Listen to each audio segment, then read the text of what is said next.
संसार के सबसे सफलतम लोग जिस मुद्रा का उपयोग करते हैं उसे कहते हैं उत्तराबोधि मुद्रा। यहाँ तुम अपने दोनों हाथों को मिलाकर सारी उंगलियों को इस तरह से मोड़ दो और अपनी दोनों तर्जनी अंगुलियों को बाहर निकालो और जोड़े रखो। साथ ही अपने दोनों अंगूठे को भी बाहर निकालकर पीछे की ओर ले जाओ और जोड़े रखो। इस मुद्रा को उच्चतम ज्ञानोदय मुद्रा कहा जाता है, जिसे गौतम बुद्ध खुद करते थे।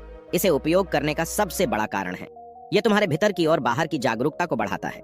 ये तुम्हारे भीतर की जागरूकता को बढ़ाने के साथ साथ ये तुम्हारे दिमाग के चारों ओर चलने वाली चीजों से भी सतर्क रखता है। ये तुम्हारे आत्मविश्वास को बहुत ज्यादा बढ़ा देता है। अगर इस मुद्रा को लंबे समय तक अभ्यास किया जाए तो यह तुम्हारे जीवन से डर, चिंता और तनाव को दूर करके तुम्हें निडर बनाती है। साथ ही निर्णय लेने में और हर समस्या का हल खोजने में मदद करता है, जो तुम्हारे व्यक्तित्व को बदल कर रख देगा।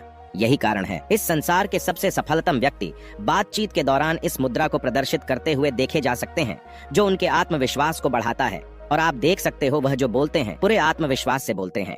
कई लोग इस मुद्रा को सत्य का प्रतीक भी कहते हैं, क्योंकि जब भी कोई इस मुद्रा में बात कर रहा होता है तो उसके आत्मविश्वास से यह दिख रहा होता है कि वह सच बोल रहा है।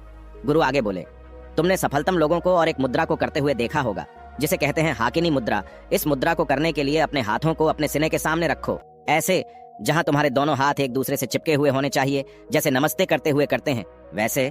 उसके बाद 3 बार लंबी श्वास लो और अपने हाथों को एक दूसरे से दूर कर दो, जहां तुम्हारी सभी अंगुलियां इस तरह से एक दूसरे से मिली होनी चाहिए, और सिर्फ अपनी अंगुलियों पर ही हल्का सा दबाव महसूस करो। इस मुद्रा का नाम पश्चिमी हिंदू देवता हाकिनी के नाम से लिया गया है। संस्कृत में हाकिनी का मतलब होता है सर्वशक्तिमान। आयुर्वेद के अनुसार इस मुद्रा का अभ्यास करने से व्यक्ति को अपने मन को स्थिर करने की और नियंत्रण करने की शक्ति मिलती है। लेकिन अगर तुम्हें अपने ध्यान को नियंत्रित करने में दिक्कत होती है तो यह अगली मुद्रा जरूर शुरू कर दो, ध्यान मुद्रा। तुमने ज्यादातर भिक्षुओं को इस तरह बैठे हुए देखा होगा। जब भी कोई ध्यान करता है या अपने मन को शांत करने की कोशिश करता है तो उसे अपने हाथों को इस तरह से रखने के लिए कहा जाता है। यह है ध्यान मुद्रा, जिसे एकाग्र मुद्रा के नाम से भी जाना जाता है। यह अभ्यास करने के लिए सबसे पहले आराम की अवस्था में बैठ जाओ। अपने हाथों को नीचे रखो, जहां तुम्हारा दायां हाथ बाएं हाथ के ऊपर होना चाहिए और तुम्हारे अंगूठे एक दूसरे से जुड़े होने चाहिए। इस तरह से तुम्हारा अंगूठा अग्नि तत्व को दर्शाता है। इस मुद्रा का अभ्यास करते हुए दोनों अंगूठे एक दूसरे से मिल जाते हैं। वही बाकी सारे तत्व विश्राम की अवस्था में होते हैं। यह तुम्हें ध्यान की गहराई में जाने के लिए मदद करता है। इस मुद्रा से तुम्हें कई फायदे होते हैं। यह तुम्हारे मन की शांति में वृद्धि करता है, तुम्हारी एकाग्रता को बढ़ाता है और तुम्हारे मन में अनावश्यक और नकारात्मक विचारों को आने से रोकता है। गुरु आगे बोले, अगली है कुबेर मुद्रा।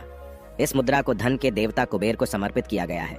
इसका अभ्यास करने के लिए अपने अंगूठे को अपनी मध्य अंगुली से और अपनी वरिष्ठ अंगुली से चिपका दो, जहां हल्का सा दबाव बनना चाहिए। बाकी की अंगुलियों को अपनी हथेली पर आराम से रहने दो। अगर तुम इस मुद्रा को 10 से 15 मिनट तक अभ्यास करोगे तो जीवन भर तुम्हें इसके कई फायदे देखने को मिल जाएंगे। यह तुम्हारे शरीर में रक्त प्रवाह को संतुलित करेगा, तुम्हारे हृदय तक रक्त को ज्यादा पहुंचाकर शरीर के हर एक अंग तक ले जाएगा। यह तुम्हारी बुद्धिमत्ता और एकाग्रता को बढ़ाकर तुम्हारी मस्तिष्क क्षमता को बढ़ाएगा। इस मुद्रा का अभ्यास करने से तुम्हारा दिमाग खुलने लगेगा। तुम्हें अपने लक्ष्य प्राप्त करने में जितनी भी समस्याएं आती हैं उन सभी को दूर करके तुम जल्दी से जल्दी सफलता को प्राप्त कर पाओगे, क्योंकि यह तुम्हारे दिमाग और हृदय को कुछ इस तरह से प्रशिक्षित कर देगा। गुरु अगली मुद्रा के बारे में बताते हुए आगे बोले, साथ ही साथ अगर तुम्हें ज्ञान और बुद्धि को बढ़ाना है तो अगली मुद्रा जरूर करना, चिन्ह मुद्रा और ज्ञान मुद्रा। इसे चेतना का इशारा भी कहा जाता है। ये मुद्रा है ज्ञान और बुद्धि के लिए। अगर तुमने ध्यान दिया होगा तो हमें साधना के दौरान ऐसे बैठना सिखाया जाता है, जहां हमारे हाथ इस अवस्था में होते हैं।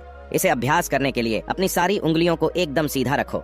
बस अपनी तर्जनी अंगुली और अंगूठे को एक दूसरे से लगा दो। दोनों अंगुलियों के बीच इतना दबाव होना चाहिए जितना तुम एक कागज पकड़ने के लिए करते हो। संस्कृत में चीन का मतलब होता है चेतना और ज्ञान का मतलब होता है विद्या। इस मुद्रा के दौरान हम अपने पूर्णतः चेतन मस्तिष्क को बढ़ा सकते हैं। यह तुम्हारे वायु तत्व और अग्नि तत्व को एक करके तुम्हारी जागरूकता को बढ़ा देता है। आशा करते हैं आपको यह जानकारी अच्छी लगी है। आपने इस जानकारी से कुछ सीखा है तो जानकारी को लाइक और शेयर जरूर कीजिए, और ऐसी ही जानकारियों के लिए हमारे चैनल को सब्सक्राइब कीजिए और बेल आइकन को प्रेस कीजिए। मिलते हैं अगली कहानी में, तब तक के लिए अपना ध्यान रखें। धन्यवाद।